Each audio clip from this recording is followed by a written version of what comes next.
प्रश्न है, पारे का घनत्व 13.6 ग्राम प्रति सेंटीमीटर क्यूब है। यदि द्रव्यमान तथा लंबाई एमकेएस पद्धति में नापें तब इस नई पद्धति में पारे का घनत्व कितना होगा। तो पारे घनत्व कितना दे रहा है, 13.6 ग्राम प्रति सेंटीमीटर क्यूब दे रहा है। अभी ग्राम प्रति सेंटीमीटर क्यूब में दिया है ना, यानी सीजीएस पद्धति में मान दिया गया है ना। हमें किस में मान ज्ञात करना है, एमकेएस पद्धति में मान ज्ञात करना है। यानी हमें ऐसे सूत्र का प्रयोग करना है जो एक पद्धति के मात्रक को दूसरी पद्धति के मात्रक में बदल सके। तो सूत्र क्या होता है उसका, तो उसके पहले हमें सबसे पहले घनत्व की विमा की जरूरत पड़ेगी, है ना। तो घनत्व की विमा निकाल लेते हैं। और घनत्व बराबर होता है द्रव्यमान बटे आयतन, यानी द्रव्यमान की विमा लगेगी और आयतन की विमा लगी।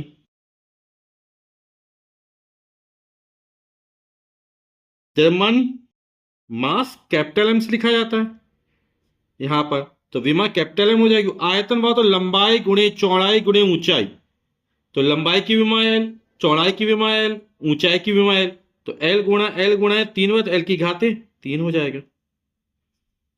तो ये कितना, एल की घात 3 ऊपर ले जाए तो माइनस का हो जाएगा, तो हो जाएगा एम एल की घाते -3। ये हमारी विमा निकले घनत्व की। ठीक, पहली पद्धति में जो मान दिया गया है N1, यह हमें दिया 13.6। ठीक, ये कौन सी पद्धति में, सुविधा के लिए लिख लेते सीजीएस पद्धति में है। और जो N2 दूसरी पद्धति मान ज्ञात करना है ना, और किस में ज्ञात करना है, बोल रहा है एमकेएस पद्धति में। तो एमकेएस पद्धति में हमें मान ज्ञात करना है। आप लोग समझ गए ना कौन सा उपयोग करेंगे। N2 बराबर N1 M1 बटे M2 की पावर A, L1 बटे L2 की पावर B और T1 बटे T2 की पावर C। मान रख देते हैं। N1 का मान कितना है, 13.6 है। M1 L1 T1 ये पहली पद्धति में मात्रक है ना। और पहली पद्धति कौन सी, सीजीएस है। ठीक है, तो द्रव्यमान की जगह क्या आएगा, ग्राम आएगा।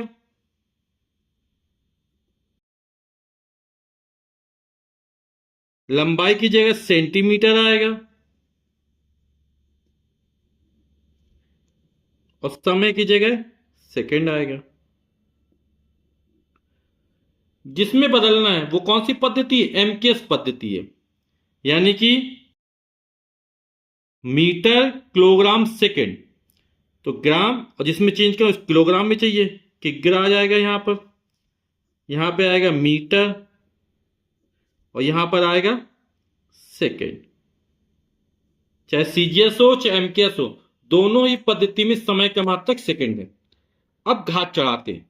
यहां पर घनत्व की विमा क्या है, एम की घाते 1, कुछ नहीं लिखा, नहीं घात 1 है, तो यहां घात 1 चढ़ा दी। यहां पे है ना पावर ए, तो ए का मान कितना 1 है।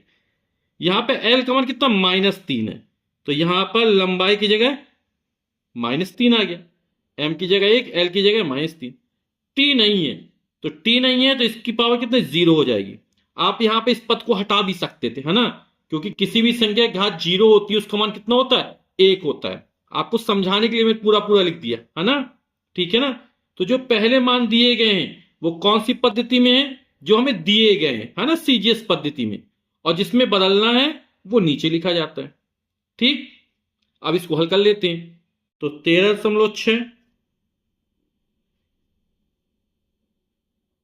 ग्राम, 1 किलोग्राम बराबर 1000 ग्राम।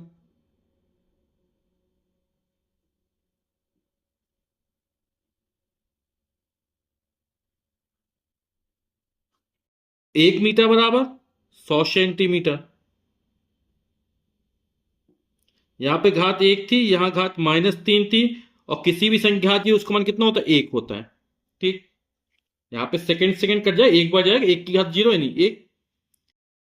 अब आगे समझे, 13.6 ग्राम से ग्राम कट गया, गुणे 1 बटे 1000,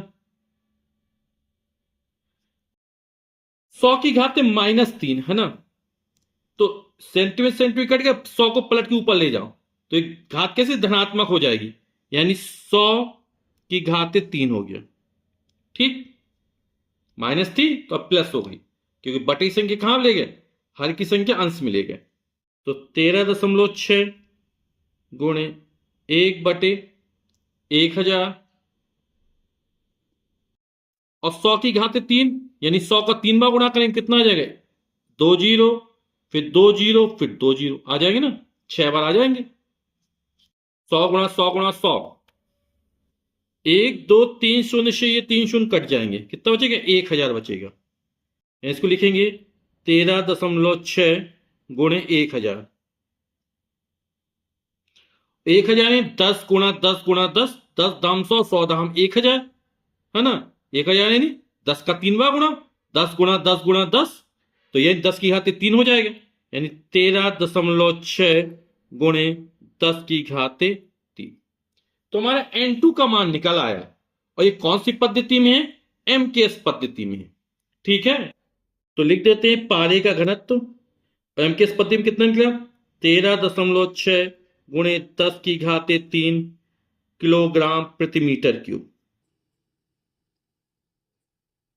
और ये हमारा उत्तर हो जाएगा।